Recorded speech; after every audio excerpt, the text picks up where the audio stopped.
जय हिंद फ्रेंड्स, इस YouTube channel में आप सभी का स्वागत है। आज मैं बात करूंगा आबकारी आरक्षक परीक्षा 11 सितंबर 2025 फर्स्ट शिफ्ट में जीके, साइंस, करंट अफेयर्स और एमपी जीके के जो क्वेश्चन आए हुए हैं उनके बारे में मैं बात करूंगा।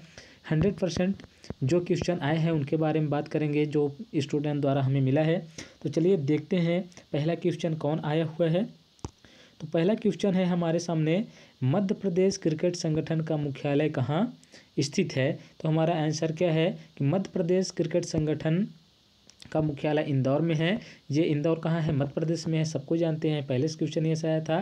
तो मध्य प्रदेश क्रिकेट एसोसिएशन यानी कि एमपीसीए इंदौर में स्थित है। देखते हैं नेक्स्ट क्वेश्चन क्या आया हुआ है। तो अगला क्वेश्चन है हमारा, अटल बिहारी वाजपेयी कितनी बार भारत के प्रधानमंत्री बने। जो अटल बिहारी वाजपेयी हैं वो कितने बार भारत के प्रधानमंत्री बने। तो चलिए देखते हैं अटल बिहारी वाजपेयी के बारे में। अटल बिहारी वाजपेयी 3 बार भारत के प्रधानमंत्री बने। तो हमारा करेक्ट आंसर क्या हो जाएगा कि भारत के वो प्रधानमंत्री 3 बार बने।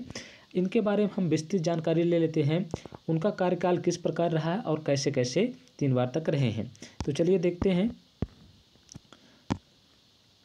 पहली कार्यकाल जो था, पहली बार 16 मई 1996 से 1 जून 1996 लगभग 13 दिन का कार्यकाल था। बहुत ही कम दिन का कार्यकाल था। इसके बाद दूसरी बार प्रधानमंत्री बने हैं तो 9 मार्च 1998 से लेकर 17 अप्रैल 1999 तक। इसके बाद तीसरी बार बने हैं 13 अक्टूबर 1999 से 22 मई 2004 तक। यानी कि तीसरी बार का जो उनका प्रधानमंत्री का कार्यकाल रहा, सबसे लंबी कार्यकाल रहा है। तो ये अटल बिहारी वाजपेयी की प्रधानमंत्री का कार्यकाल रही। देखते हैं अगला क्वेश्चन क्या है हमारे सामने। अगला क्वेश्चन है हमारा,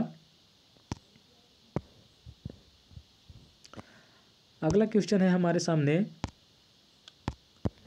कि मध्य प्रदेश का उत्तरी जिला कौन सा है। मध्य प्रदेश का उत्तरी जिला कौन सा है। तो मध्य प्रदेश का उत्तरी जिला कौन सा है? भिंड है। तो भिंड के बारे में बात करेंगे तो भिंड जिला मध्य प्रदेश के उत्तर भाग में स्थित है और यह उत्तर की सीमा से लगा हुआ है। इसका भौगोलिक स्थान इसे राज्य का उत्तरी जिला बनाता है। तो हम लोग देख लिए कि मध्य प्रदेश का उत्तरी जिला कौन है। आप लोग कमेंट में बताइए कि मध्य प्रदेश का दक्षिणी जिला कौन सा है और पूर्वी जिला कौन सा है। आपके लिए क्वेश्चन है कि दक्षिणी जिला और पूर्वी जिला कौन सा है। देखते हैं अगले क्वेश्चन की ओर। अगला क्वेश्चन है हमारे पास कि सबसे ज़्यादा प्याज कौन से राज्य के द्वारा निर्यात किया गया। यानी कि निर्यात, ठीक है। भारत में सबसे ज़्यादा प्याज निर्यात करने वाला राज्य महाराष्ट्र है। यह राज्य देश का प्रमुख प्याज उत्पादक भी है। जहां नासिक जिले का लासलगांव एशिया का सबसे बड़ा प्याज बाजार है। निर्यात का मतलब ये है हम लोग बेचें, ठीक है। निर्यात मतलब हम लोग बेचें, आयात मतलब हम लोग खरीदे, ठीक है। इसके बारे में आप लोग जानते होंगे, निर्यात और आयात और निर्यात के बारे में। आगे देखते हैं इसके बारे में थोड़ा सा और जानकारी। महाराष्ट्र मुख्य प्याज निर्यातक राज्य है। तो करेक्ट आंसर हमारा इसका होगा कि सबसे ज़्यादा प्याज किस राज्य से निर्यात किया जाता है, तो महाराष्ट्र से है। इसके बारे में थोड़ा सा और जानकारी ले लें क्या? बिल्कुल। निर्यात में अग्रणी महाराष्ट्र भारत के कुल प्याज निर्यात का लगभग 40% हिस्सा अकेले निर्यात करता है। यानी कि महाराष्ट्र जो है बहुत ही अच्छा है। क्योंकि ये प्याज का जो निर्यात है 40% अकेले करता है पूरे भारत में। नासिक का महत्व, नासिक जिले का लासलगांव बाजार प्याज की कीमतों का एशियाई मानक निर्यात करता है और यहाँ से बड़ी मात्रा में प्याज का निर्यात होता है। कृषि निर्यात में शीर्ष स्थान वित्तीय वर्ष 2024-25 में महाराष्ट्र के कृषि और खाद्य उत्पादों के निर्यात में रिकॉर्ड 47,017 करोड़ रुपए का आंकड़ा हुआ, जिससे प्याज भी शामिल है। बहुत ही अच्छा। चलिए आगे और देख लेते हैं थोड़ा सा इसके बारे में कि अन्य मुख्य प्याज उत्पादक राज्य कौन कौन से हैं। दूसरा अन्य उत्पादक प्याज राज्य है कर्नाटक। कर्नाटक भी प्याज का मुख्य उत्पादक राज्य है। विशेषकर बेंगलोर गुलाबी प्याज के लिए प्रसिद्ध है। तो नेक्स्ट क्वेश्चन ये भी बन सकता है कि गुलाबी प्याज किस राज्य में उत्पादन होता है या फिर गुलाबी प्याज के लिए प्रसिद्ध है। तो हम लोग आंसर में क्या बताएंगे, कर्नाटक। चलिए देखते हैं अगला क्वेश्चन। अगला क्वेश्चन है हमारे पास, बहुत ही अच्छा क्वेश्चन है, इसके बारे में थोड़ा सा और जानकारी देख लेते हैं हम लोग प्याज के ही बारे में, कि गुजरात में भी प्याज की अच्छी खासी पैदावार होती है और यहाँ डिहाइड्रेट प्याज का निर्यात बढ़ा है। डिहाइड्रेट मतलब किसी प्रकार की वो उसमें मिलावटी नहीं किए हैं। देखते हैं अगला क्वेश्चन है जो हमारे सामने।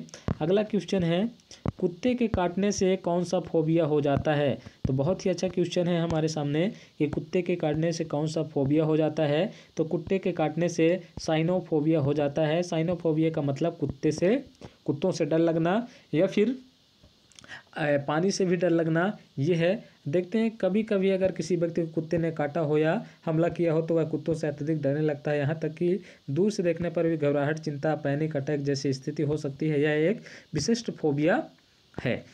ठीक है, कुत्ते काटने से साइनोफोबिया या फिर हाइपोफोबिया भी होता है, जिससे मनुष्य को रेबीज रोग भी हो जाता है। ठीक, तो देखते हैं अगला क्वेश्चन जो हमारा क्या है। अगला क्वेश्चन है, बहुत ही अच्छा क्वेश्चन है कि अहिल्याबाई होलकर पुरस्कार किस क्षेत्र में संबंधित है या फिर किस क्षेत्र में दिया जाता है। तो अहिल्याबाई होलकर पुरस्कार सामाजिक सेवा, महिला सशक्तिकरण, ग्रामीण विकास तथा मानवता की सेवा से संबंधित है। यह पुरस्कार उन व्यक्तियों या संस्थाओं को दिया जाता है जिन्हें समाज में विशेष योगदान दिया हो, विशेष रूप से महिलाओं और वंचित वर्गों के उत्थान के लिए कार्य किया हो। इस पुरस्कार का नाम महारानी अहिल्याबाई होलकर के नाम पर रखा गया है, जो समाज कल्याण, धर्म, संस्कृति और न्याय में उनके उत्कृष्ट कार्यों के लिए प्रसिद्ध थी। भारत के कई राज्यों में यह पुरस्कार सामाजिक कार्यों में उल्लेखनीय योगदान देने वालों को प्रदान किया जाता है। तो मुख्य रूप से ये क्या होगा कि जो समाज के लिए काम किया हो उन्हीं को ये पुरस्कार दिया जाता है। कौन सा, महारानी अहिल्याबाई होलकर पुरस्कार।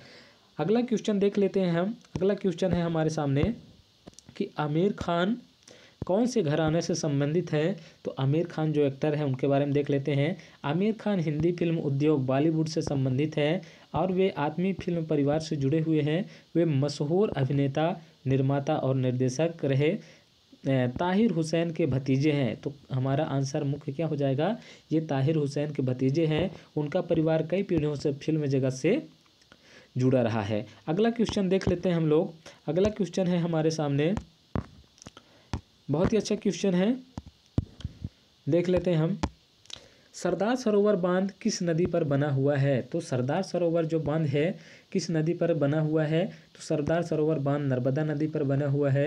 यह गुजरात राज्य में स्थित है और भारत के सबसे बड़े बहुउद्देशीय परियोजनाओं में से एक है। इसका उद्देश्य सिंचाई, पेयजल, जल विद्युत उत्पादन तथा बाढ़ नियंत्रण है।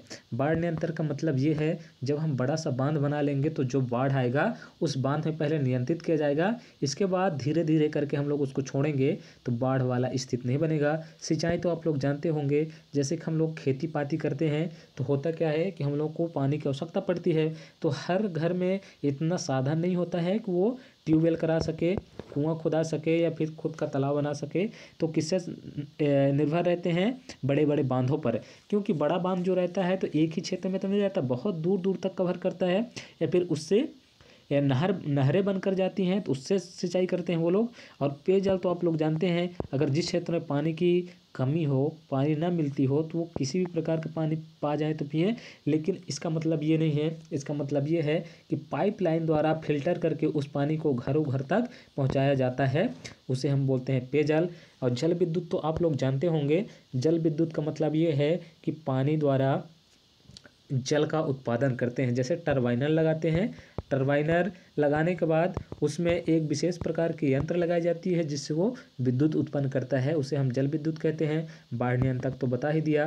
तो बहुत ही अच्छा क्वेश्चन है। सरदार सरोवर बांध से इस प्रकार के और क्वेश्चन आ सकते हैं। तो उम्मीद करता हूँ आप लोगों को समझ में आया होगा। तो बहुत अच्छे से पढ़ के जाइए आप लोग। एमपी जीके से बहुत सारे क्वेश्चन आ रही हैं और साइंस से भी संबंधित क्वेश्चन आ रही हैं। तो बिल्कुल आप लोग निष्फिक्र होकर जाइए, बहुत ही सिंपल क्वेश्चन आते हैं, आप लोग बहुत ही आसानी से इन क्वेश्चनों को कर सकते हैं। उम्मीद करता हूँ कि सारे क्वेश्चन अच्छे समझ में आए होंगे। अगर कोई भी क्वेश्चन में डाउट है तो आप लोग आसानी से पूछ सकते हैं। किसी भी क्वेश्चन में डाउट हो तो आप पूछ सकते हैं, निष्फिक्र पूछ सकते हैं। और जितने भी क्वेश्चन मिलते हैं आप लोगों को तो फॉरवर्ड कर दिया करिए तो ज़्यादा अच्छा रहेगा। तो चलिए मिलते हैं अगले वीडियो में, तब तक के लिए थैंक यू सो मच, धन्यवाद।